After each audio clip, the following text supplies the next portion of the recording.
Espírito, em verdade, te adoramos,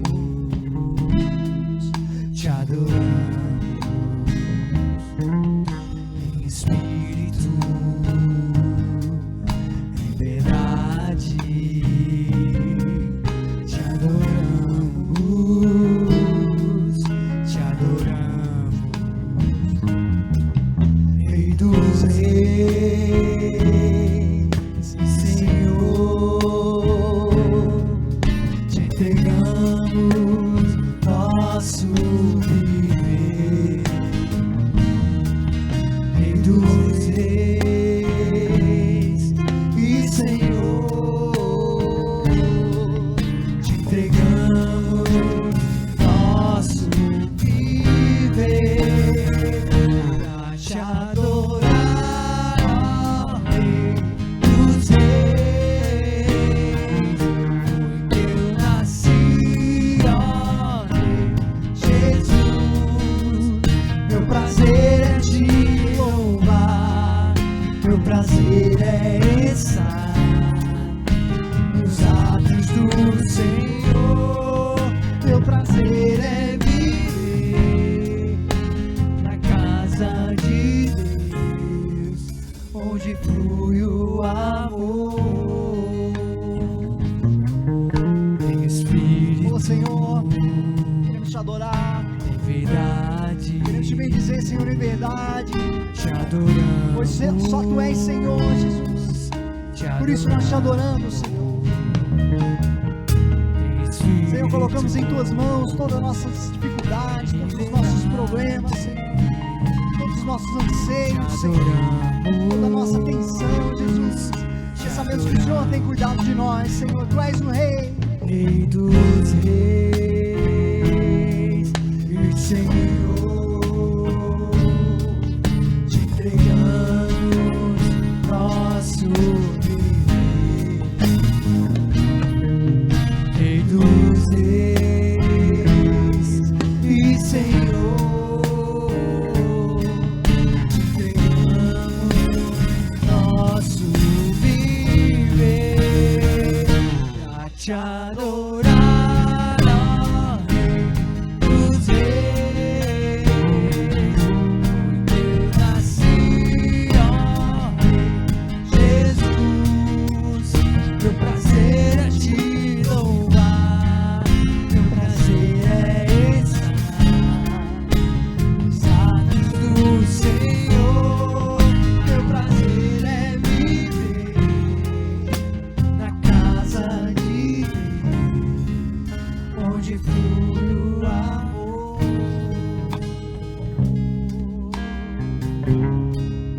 Onde flui o amor.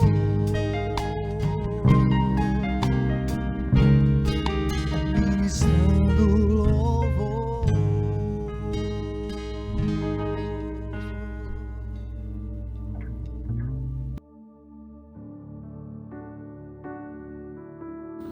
Olá, bom dia, que a graça e a paz de Cristo esteja contigo, com sua família, você que está nessa manhã de sábado assistindo a esse culto e parando esse momento para refletir na palavra de Deus.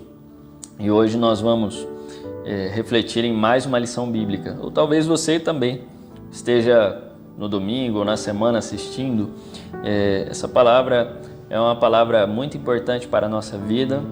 Essa lição, ela tem muitas lições para nos ensinar, né? Ela vem com muitos temas relevantes, importantes para a nossa vida, na jornada da vida e na jornada da fé também.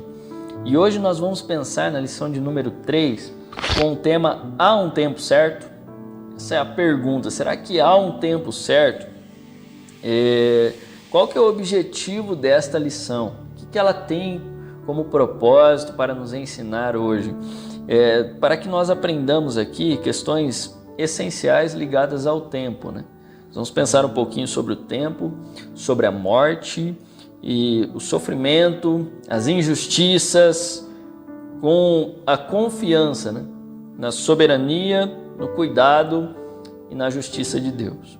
Então nós vamos pensar sobre esses temas: o tempo, a morte, o sofrimento, as injustiças, coisas aí que preocupam as pessoas, que as pessoas vivem questionando, pensando, refletindo. E hoje, à luz da palavra de Deus, nós vamos pensar um pouco sobre esse assunto também. E aqui, essa lição tem como objetivo nos conduzir para vivermos na confiança, né?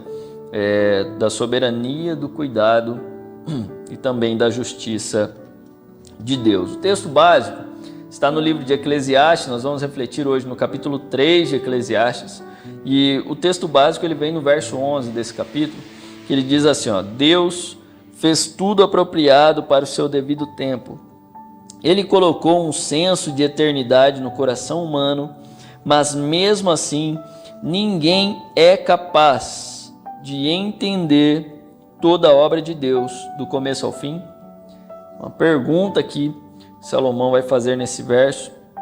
E lidar com o tempo é sempre desafiador, né? A necessidade de ter que esperar o tempo certo revela uma ansiedade humana, traz essa ansiedade humana, e que também, diante de várias demandas e situações da vida, podem aqui provocar, né, medo, dúvida e expectativas também, e sobretudo nesses tempos de pandemia que temos passado, né? Essa questão da ansiedade, a pergunta como lidar com a ansiedade no Google bateu recorde de interesse na última década. Como lidar com a ansiedade? Nós vemos um público, um cenário, né? As pessoas onde elas buscam como lidar com a ansiedade. Isso tem batido recorde de pesquisa. Em relação a 2019, o crescimento foi de 33% sobre essa pesquisa. Como lidar com a ansiedade? Então, essas questões relacionadas ao tempo, ao propósito da vida, isso ocupa um lugar muito importante aqui em Eclesiastes. Eclesiastes vai falar bastante a respeito disso, e nós vamos pensar hoje também sobre esse assunto, refletimos sobre esse propósito. E a pergunta que fica, né? Como entender então as circunstâncias da vida, as boas e as más? Esse trem, será que está no trilho? Será que o trem da vida, do mundo, será que isso daí está no trilho? Será que Deus de fato está no controle da história? Será que Deus está governando esse negócio direito? Parece que o trem saiu dos trilhos aí e ninguém tem mais controle de nada, né? Será que essa história também, a história está sob controle? Ela caminha para algum rumo, algum objetivo? E esse terceiro capítulo de Eclesiastes, ele apresenta para a gente as óticas humanas e divinas a respeito desses impasses. Vai mostrar para nós isso e as circunstâncias complicadas da vida também, né? A injustiça, a morte e também a mesmice. Então, nós vamos refletir um pouquinho sobre esses assuntos, pensarmos sobre isso. O primeiro ponto para nós refletirmos é confiando na soberania de Deus. Nós precisamos confiar na soberania de Deus. Por quê? Porque Deus, Ele está no controle de tudo. Deus é soberano, Ele sabe de todas as coisas, Ele sabe de tudo que está acontecendo, e viver cada coisa no seu devido tempo é viver cooperando com o tempo de Deus. Quando nós cooperamos com o tempo de Deus, a vida ela terá mais sentido. Tudo será formoso em seu tempo, até mesmo as experiências mais difíceis, né? O fato de todas as coisas cooperarem para o fim constitui o propósito, a soberania e o controle divino. Dentre os grandes fins, Deus estabeleceu que sejamos conforme a imagem do seu Filho. É interessante pensarmos sobre isso. Romanos 8, 29. todas as coisas cooperam para o bem, perdão, daqueles que amam a Deus. Todas as coisas cooperam para o bem daqueles que amam a Deus. O que ele está dizendo? Quando você vai na sequência do texto, porque aqueles que Deus de antemão chamou, predestinou, ele também os predestinou para serem conforme a imagem do seu Filho. Então esse é o propósito de Deus, agir em todo o cenário. Deus é soberano diante disso, e Ele está agindo em todo este cenário para trabalhar na vida do ser humano, dos seus filhos, daqueles que o amam, para levarem eles a serem moldados e transformados para se parecerem mais com o seu Filho. Deus, Ele age por todos os meios e recursos para moldar a nossa vida e fazer com que nos pareçamos mais com o seu Filho Jesus. É o estilo de vida que nós precisamos ter, vivendo segundo a vontade de Deus. Nesse livro de Eclesiastes aqui, o Salomão ele vai mostrar para nós que os seres humanos eles agem livremente, né? Nos empreendimentos, na administração dos recursos, na alegria e na dor. Quando você vai do verso 3 até o verso 8, ele vai falar sobre essas situações nos relacionamentos, nas escolhas verdadeiras, lutas e por aí vai. É importante pensarmos sobre isso, porque Deus ele trabalha na vida do ser humano, está no controle de tudo, tem encaminhado tudo para o fim corretamente, o seu propósito, mas ele deixa o ser humano livre em suas escolhas. O ser humano decide como caminhar, como viver, como agir, como pensar, e Deus, diante de tudo isso, ele trabalha ainda na vida do ser humano, para cumprir o seu propósito e terminar ao fim, ao rumo, ao objetivo que ele tem para cada um. O segundo ponto que essa lição vai trazer é confiando na provisão de Deus. O texto, no verso 10, no capítulo 3, ele vai dizer para nós assim: um trabalho pesado e inútil que Deus nos deixou. Trabalho, do ponto de vista secular e também meramente humano, ele nos apresenta aqui por vezes apenas isso, né? Um trabalho inútil que Deus deixou para a gente. E de fato, né, o trabalho que deveria ser plenamente prazeroso, porque Deus, quando criou o ser humano, colocou ele para trabalhar. É um trabalho de cultivação do jardim.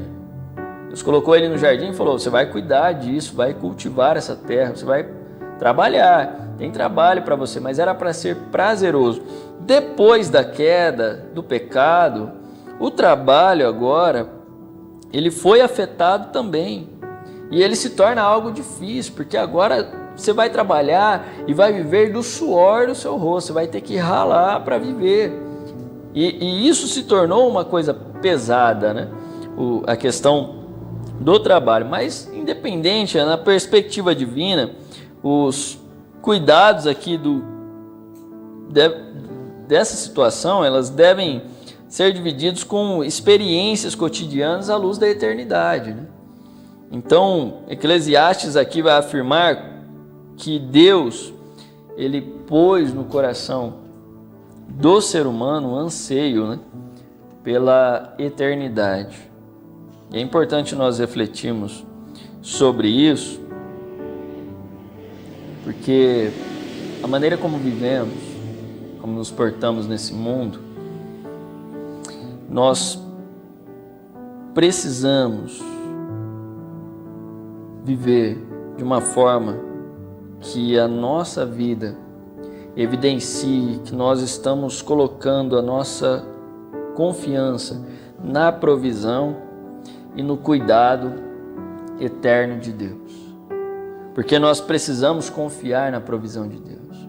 Nós talvez temos trabalho, temos nossos recursos, mas nós precisamos viver na confiança, na dependência, na provisão de Deus. E como fazemos isso? Primeiro lugar, nós precisamos aqui refletir na confiança e provisão no cuidado eterno quando nós praticamos o bem enquanto vivemos. Vi um debate sobre esse assunto, pandemia, pastores conversando a respeito disso, e um deles falou: agora não é hora de guardarmos dinheiro. Agora não é hora de nós ficarmos colocando dinheiro na conta do banco e guardando dinheiro na conta. Não é hora. Por que não é hora? Porque há muitas pessoas sofrendo ao nosso redor. É hora de tirar a mão do bolso. É hora de ajudar uns aos outros. É hora de se preocupar mais com os outros. É hora de você olhar mais ao seu redor e olhar menos para você e confiar na provisão de Deus. E isso de fato é verdade, porque quando nós confiamos na provisão de Deus, primeira lição é que nós vamos praticar o bem enquanto vivermos, independente de circunstâncias. Eu vou começar a praticar o bem, eu vou fazer o que Deus quer, eu vou ajudar aqueles que precisam, eu vou viver segundo aquilo que Deus quer que eu faça. E eu vivo na provisão dele, eu confio nele. Em segundo lugar, nós também refletimos na confiança, na provisão aí do cuidado de Deus, quando nós vivemos e desfrutamos da vida como um dom de Deus, quando nós vivemos em gratidão por aquilo que temos, por aquilo que somos. Nós temos vivido de uma forma muito ingrata muitas vezes. Nós somos mal agradecidos, né? Diante daquilo que Deus é e faz por nós. Ah, porque eu queria, porque eu sonho, porque eu sempre quero algo a mais, eu sempre tento preencher alguma coisa a mais, eu nunca estou satisfeito com nada. Talvez eu tenha tudo que eu queria ter, mas eu quero algo mais agora, eu sempre quero. Nessa vida consumista, nesse mundo consumista, nós queremos consumir tudo. E duro que quando nós vivemos de uma forma consumista, nós nunca somos satisfeitos com nada. E nós podemos consumir tudo, mas sempre queremos algo a mais. Então, confiar na provisão de Deus é viver a vida de forma grata. Quando nós somos agradecidos pelo que temos. Você tem comida em casa, tem um trabalho, tem um teto para morar. Você tem outras coisas aí que você pode listar. Tem saúde, tem vida e por aí vai. Cada um tem uma situação de vida diferente do outro, mas todos nós temos motivos para agradecermos e vivermos de forma grata ao nosso Senhor. E o terceiro ponto que essa lição vai trabalhar é confiando na justiça de Deus. O verso 15 do capítulo 3 vai dizer, Salomão vai dizer assim, que aquilo que é, já foi, e o que será, já foi anteriormente. Deus investigará o passado. Aqui, podendo ser compreendido o que Salomão está querendo dizer, no sentido de que Deus chamará o que se fez no passado a prestar contas. Nada do que passou ficará escondido. E esse complexo sistema aqui de impiedade, injustiça predominante no mundo, conforme relatado por Salomão, quando você vai no verso 16, ele vai falar a respeito disso também, um dia será julgado pelo Senhor no seu devido tempo. E nós precisamos confiar na justiça de Deus. Uma coisa que chateia, que preocupa, uma coisa que desaponta, desanima a gente muitas vezes, é a injustiça. É a injustiça. Nós vemos a injustiça reinando solta em nosso país. Pessoas que fazem o que querem, roubam e fazem coisas terríveis e saem impunes. Mas saiba de uma coisa, nós precisamos confiar na justiça de Deus, porque tudo isso será julgado por Deus. Nada passará impune. Deus irá julgar no devido tempo, no tempo certo, todas essas ações. E isso precisa ser um motivo de nós continuarmos firmes e constantes diante do nosso Deus. E uma coisa que nos entristece também é a questão da morte. A morte. Porque quando nós lemos o verso 20 do capítulo 3, ele vai dizer assim, todos vão para o mesmo lugar, todos procedem do pó e ao pó voltarão. Aqui ele está citando os Gênesis, né? História de Gênesis, do começo de tudo, e ele lembra que o ser humano aqui só é injusto e mortal por causa da rebelião contra o Criador. Isso é consequência. A morte, ela passou a fazer parte do mundo por causa do pecado. Quando Adão e Eva pecou contra Deus, Deus havia dito para eles: se vocês pecarem, consequência, morte. Hoje a morte reina e predomina sobre a vida do ser humano. Mas a boa notícia do Evangelho, do Novo Testamento, porém, é que Jesus ele veio e rompeu com esse ciclo mortal, para que a humanidade não seja mais submetida sobre a morte. Que agora nós ainda morremos. E se Jesus não voltar, morreremos. Mas a morte não reinará sobre nós, porque um dia Jesus irá ressuscitar aqueles que morreram. A Bíblia vai dizer para nós sobre isso. Jesus ele venceu a morte. Agora ele tem as chaves da morte. A Bíblia vai dizer: onde está a morte, o teu aguilhão? Onde está a morte, a tua vitória? Onde está o aguilhão da morte, a força da morte? É o pecado. Mas esse pecado foi vencido por Cristo na cruz. E aí ele diz: mas graças a Deus que nos dá a vitória por meio de nosso Senhor Jesus Cristo.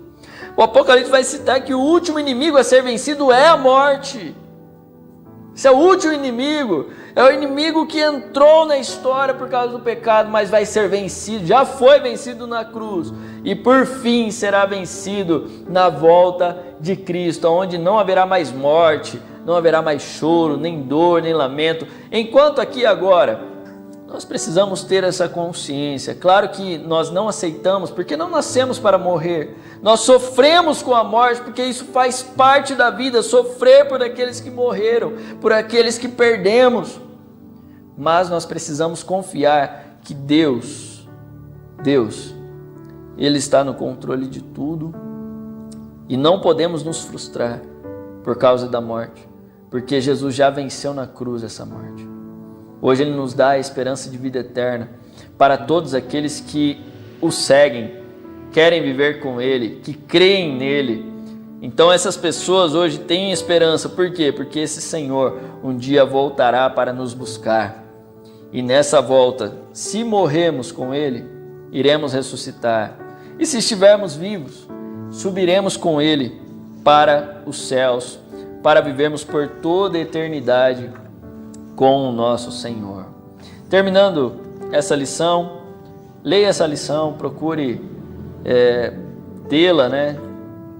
Tente conseguir essa lição aí, que tem muitas lições importantes para nos ensinar. Aqui é apenas um resumo dessa lição para nós pensarmos e refletirmos, mas confie na soberania, confie na dependência de Deus, dependa dele.